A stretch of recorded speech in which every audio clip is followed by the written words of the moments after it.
नमस्कार, मैं Hari Kishan Meena, assistant professor physics government girls college Kharora mechanics के इलेक्शन में आपका स्वागत है। आज हम लोग पढ़ा रहे हैं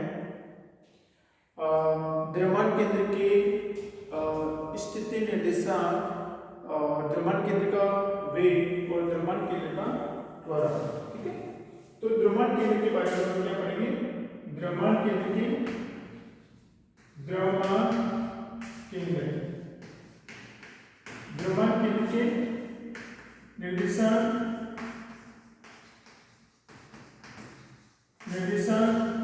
वेग और तथा त्वरण।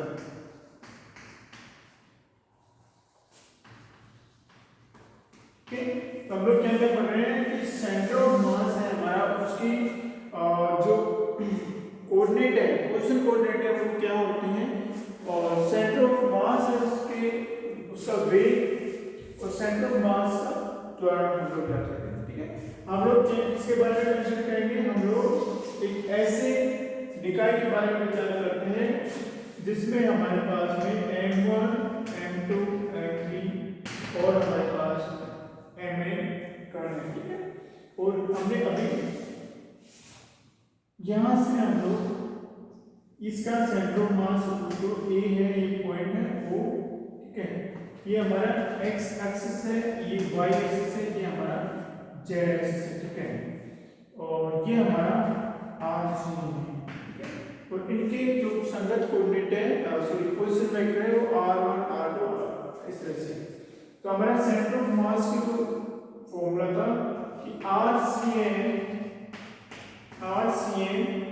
और times m1 plus m2 dot mn, this is equal to m1 r1 plus m2 r2 plus mn rn। Okay, और ये हमारा क्या है, कण निकाय का कुल द्रव्यमान है हमारा m equal to m1 plus m2 plus m3 plus mn। तो ये हमारा कण निकाय का द्रव्यमान हो गया। तो इसको हम लोग इस प्रकार से लिखेंगे, RCN times capital N, this is equal to m1 r1 plus m2 r2 plus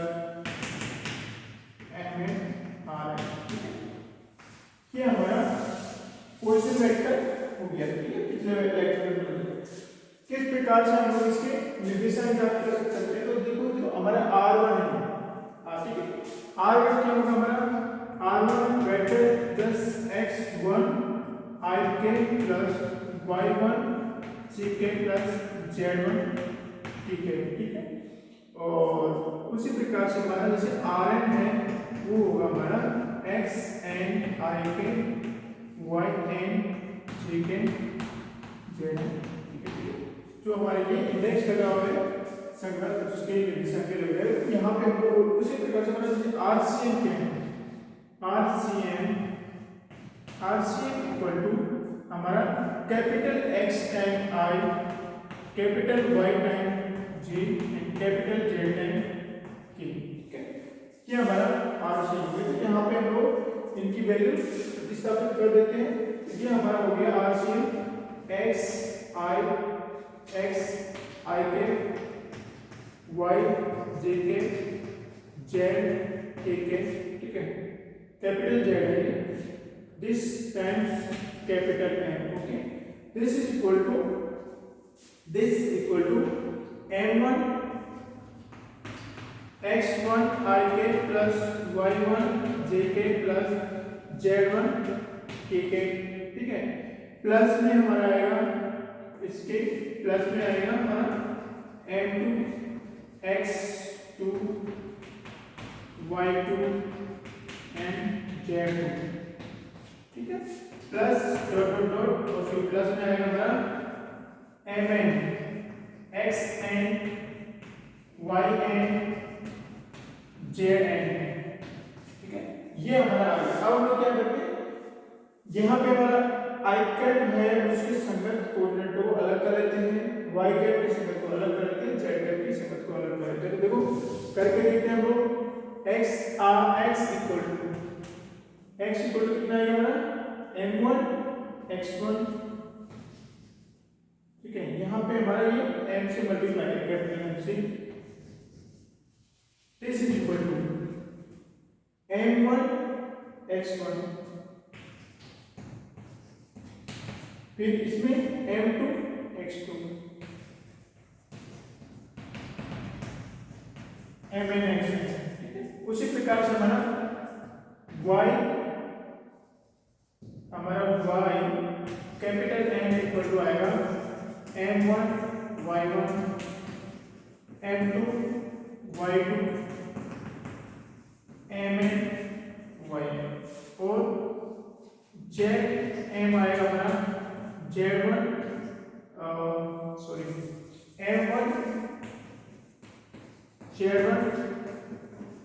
m2 z2 mn। यहां से हम लोग भाई x y z कोऑर्डिनेट ज्ञात कर सकते हैं। जो ज्ञात करते हैं तो क्या आएंगे,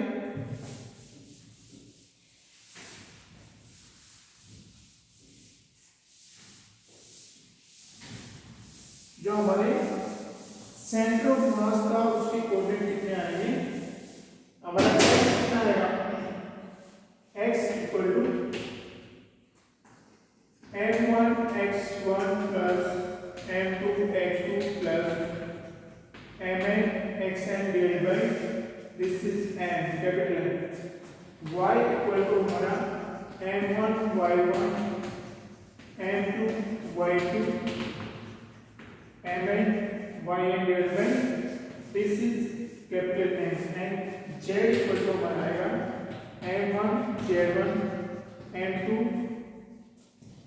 z2 mn zn divided by capital M, ठीक है। यहाँ से हम लोग x ज्ञात करेंगे, इसके नीचे हम लोग इसका बाहर लेंगे, यहाँ से y ज्ञात करेंगे, इसके नीचे इसका बाहर लेंगे, और इसी प्रकार से ज्ञात करेंगे।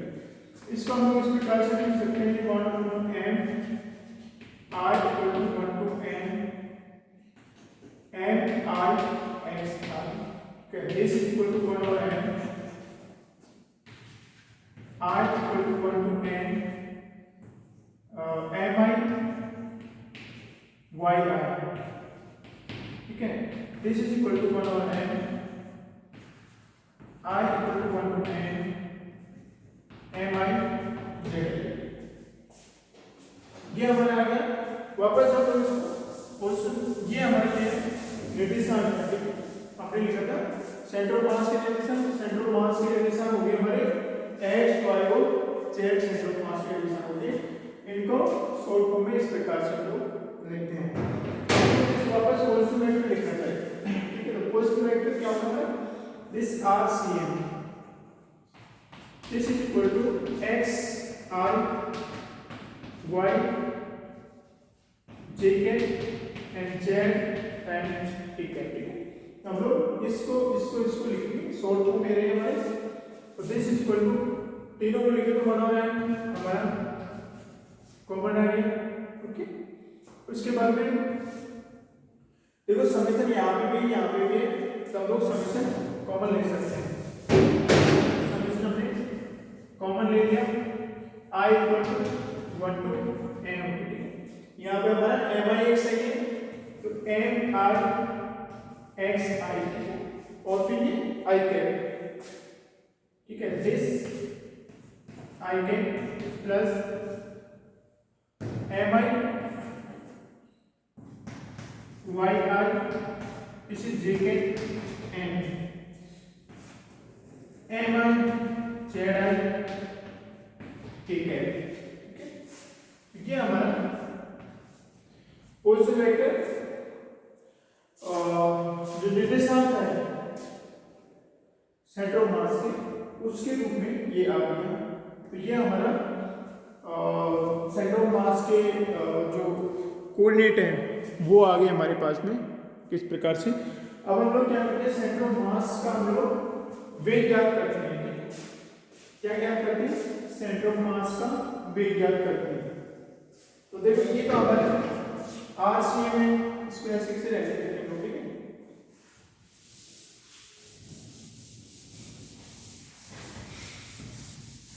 जो हमारा आरसीएम कितना आ रहा है, हमारा आरसीएम आ रहा है आरसीएम इक्वल टू 1 और M R1 M1 M1 MI RI M1 R1 M2 R2 MN RN, ठीक है। और हम चाहे तो इस प्रकार से इसको लिख सकते हैं, दिस इज इक्वल टू, इसको समेशन के रूप में हमारा ये आएगा 1 और m sum of mi ri I equal to 1 to n, ठीक है।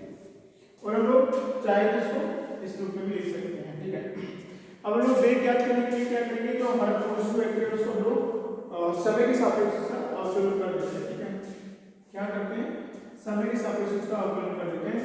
तो यहाँ पे देखो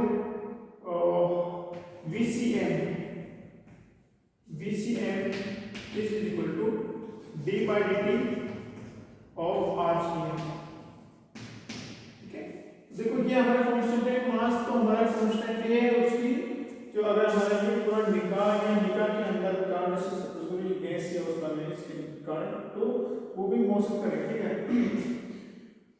वो भी मूवमेंट करेंगे, तो हमारे यहाँ पर पोजीशन चेंज होता है, तो पोजीशन वेक्टर में हमारा ये टाइम का फैक्टर होगा, तो समय के सापेक्ष हमारी पोजीशन चेंज होगी। तो ये द्रव्यमान तो चेंज नहीं होगी कणों के समय के सापेक्ष, लेकिन पोजीशन चेंज होगी, तो हमारा पोजीशन का हम लोग क्या करेंगे, m1 dr1 divided by dt, m2 dr2 mn dRn, तो समय के साथ अवकलन कर देंगे, ये हमारा इनके संगत वेग आ जाएगा। तो VCM equal to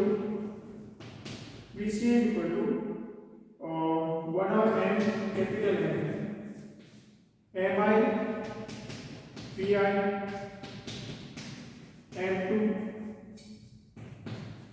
V2 MN VN, ये हो गया, ठीक है।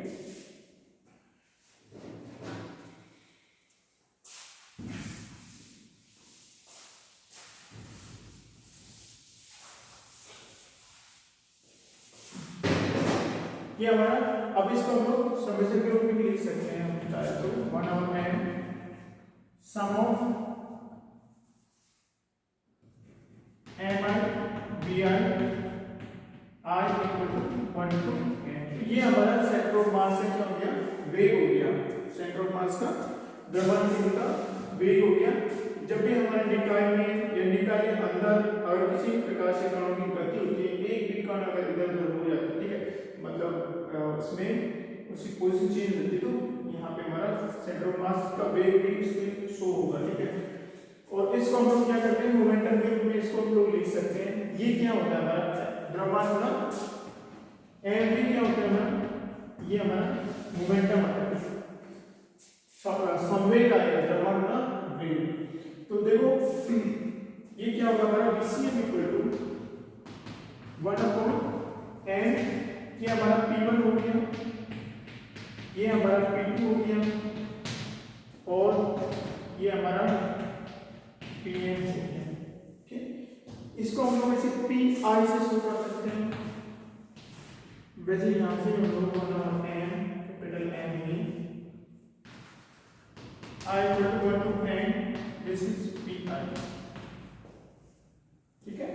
तो हमारा जो द्रव्यमान केंद्र का वेग है वो क्या है, और सभी कणों के जो संवेग आते हैं उनको हम लोग जोड़ के जो कुल द्रव्यमान है निकाय का उसका हम लोग भाग दे देंगे, तो हमारा संवेग वेलोसिटी आती है, ठीक है। अब अगर हमारा संवेग संरक्षित है, ठीक है, संवेग, यहाँ पे हम लोग काम करते हैं, हम लोग इसका त्वरण भी ज्ञात कर लेते हैं, ठीक है। तो त्वरण ज्ञात करने के लिए क्या करेंगे, त्वरण ज्ञात करने के लिए हम लोग उसका ये जो है हमारा वेग उसका हम लोग समय के सापेक्ष इसको हम लोग त्वरण को लिखते हैं A of CM, ठीक है। This is equal to dVCM जे बाई dt, ठीक है। चाहे तो हम लोग यहाँ से कर सकते हैं, चाहे तो यहाँ से कर सकते हैं। यहाँ से करोगे तो हमारे क्या आएगा 1 capital M M1 dV1 dt M2 dV2 Mn dVn dt, ठीक है। ये क्या है हमारा, ये त्वरण है, सपोज A1 है, A2 है, A3 है, तो दिस इज इक्वल टू 1 और capital M M1 A1 M2 A2 Mn An, ठीक है। अब हम लोग यहाँ से क्या कर सकते हैं, ये हमारा ACM हो गया, और ACM कितना है देखो यहाँ से ACM इक्वल टू 1 और m सम और I equal to 1 to n और mi ai, ये हमारा ACM होगा। जो हमारा ACM होगा वो भी क्या होगा, उसी प्रकार से हमारा होता है जिस प्रकार से सेंटर ऑफ मास क्या करते हैं, सभी कणों की जो त्वरण होते हैं वो संगत उसके द्रव्यमान से मल्टीप्लाई करके कुल कणों के निकाय का जो द्रव्यमान होता है निकाय का टोटल द्रव्यमान उसका हम लोग भाग देते हैं, ठीक है। और हम लोग यहाँ से देखते हैं कि हम लोग अगर यहाँ से हम लोग एक्सप्रेशन याद करें, ठीक है, तो क्या आएगा हमारा,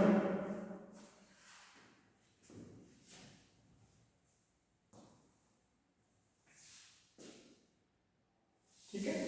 देखता हूँ क्या आता है,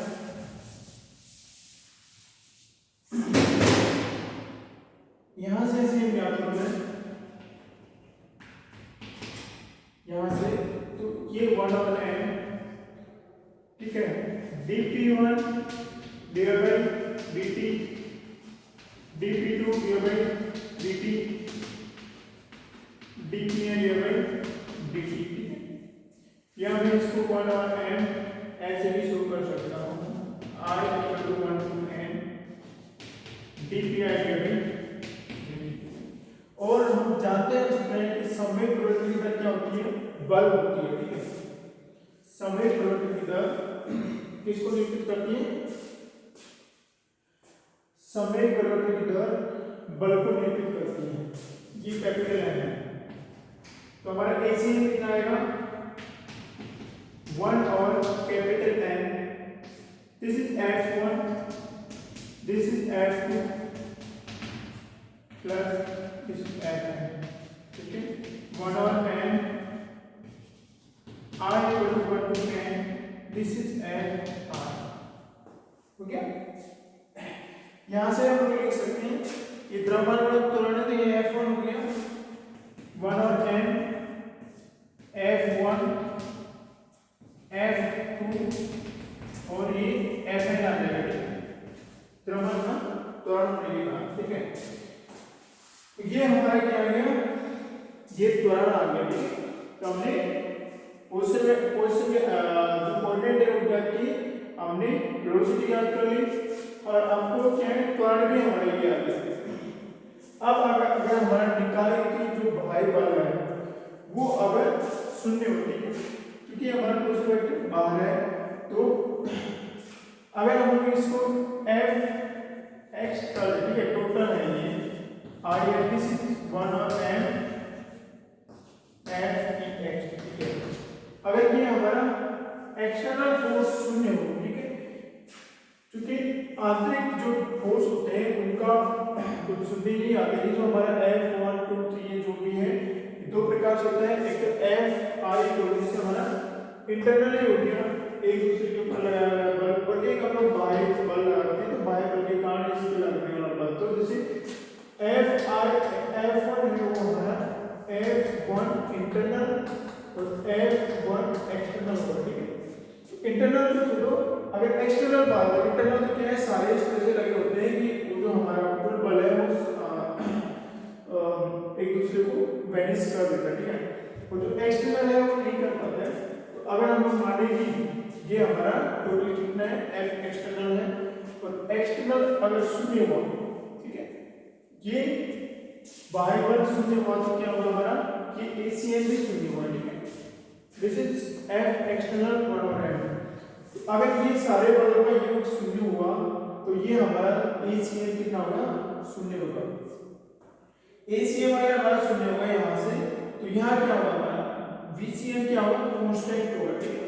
अगर हमारा F एक्सटर्नल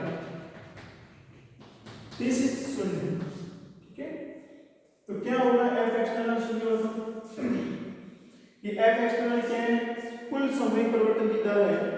इसका मतलब हुआ कि हमारी जो समय परिवर्तन की दर है dp/dt, ठीक है। यहाँ पे हम लोग इसको टोटल अगर ये करें dp/dt को dp ही करते हैं लोग, तो ये हमारी शून्य होनी चाहिए। और मोमेंटम कितना है हमारा, ये हमारा mv होता है। तो यहाँ से हम लोग निकाल सकते हैं कि t this means that p is constant, ठीक है, क्या p इज कांस्टेंट। और p कांस्टेंट है तो हमारे यहाँ से निकल आएगा, ये कांस्टेंट है, ये तो कांस्टेंट है, ये भी कांस्टेंट है, या यहाँ से हम निकाल सकते हैं अगर ये f एक्सटर्नल कांस्टेंट है, ये हमारा कांस्टेंट हुआ, पूरे कांस्टेंट हुआ, तो ये क्या हुआ, सॉरी ये हमारा शून्य हुआ। एक्सटर्नल क्या है, बाइबल 0 हुआ, तो इनका योग सबका शून्य होगा। तो द्रव्यमान हमारा कांस्टेंट है, तो इनका योग शून्य होने का कारण ये ACM शून्य होगा। ACM शून्य होगा तो हमारे यहाँ ACM शून्य रखने पे क्या होगा, ये हमारे पास इक्वेशन आती है, इस इक्वेशन का मान शून्य होना चाहिए। ये शून्य कब होगी, जब हमारा ये कांस्टेंट होगा ACM, ठीक है। या हम लोग दूसरी तरीके से निकाल सकते हैं कि अगर हमारा ये Fx अगर क्या है, ये अगर हमारा शून्य है, तो ये हमारा शून्य होगा dp/dt शून्य होगा, तो हमारा क्या होगा, जो कुल अगर, ठीक है, ये समझने कितना आता है, अगर ये समझना हमारा just p divided by sorry 1 of m dp/dt, ठीक है। ये हमारा dp/dt आए, अगर ये शून्य है हमारा, तो यहाँ से हम लोग क्या होगा, ये हमारा p कांस्टेंट होना चाहिए। p क्या है हमारा, p mv है, अगर ये कांस्टेंट है तो हमारा v भी कांस्टेंट है, ठीक है। तो इसका मतलब क्या हुआ, अगर निकाय पे अगर कोई बाह्य बल लग रहा है और बाह्य बल शून्य है, कोई भी बाह्य बल नहीं लग रहा है, अर्थात बाह्य बल शून्य है, तो निकाय का जो द्रव्यमान केंद्र है उसका त्वरण क्या होगा, शून्य आएगा उसका त्वरण, ठीक है। लेकिन उसका त्वरण शून्य है, लेकिन उसका वेग क्या होगा, उसका वेग नियत होगा, अर्थात जिस वेग से वो हमारा द्रव्यमान केंद्र है गति कर रहा होता है पहले बाह्य बल लगने से पहले, उसी बल से गति कर रहा है, कोई बाह्य बल अगर नहीं लग रहा है। तो ये हमारा कॉन्सेप्ट हुआ, हमने द्रव्यमान केंद्र के दिशा में वेग त्वरण ज्ञात कर लिए। यहाँ से लोग F एक्सटर्नल भी ज्ञात कर सकते हैं, त्वरण निकालने की कोशिश। अगर हमको ये CM पता है तो हम लोग F एक्सटर्नल निकाल सकते हैं ACM टाइम कैपिटल, बाह्य बल से निकल आता है। अगर हमको त्वरण पता है, त्वरण हम लोग यहाँ से ज्ञात कर सकते हैं, यहाँ से ज्ञात कर सकते हैं, बहुत सारे क्वेश्चन, ठीक है। तो ये हमारा सेंटर ऑफ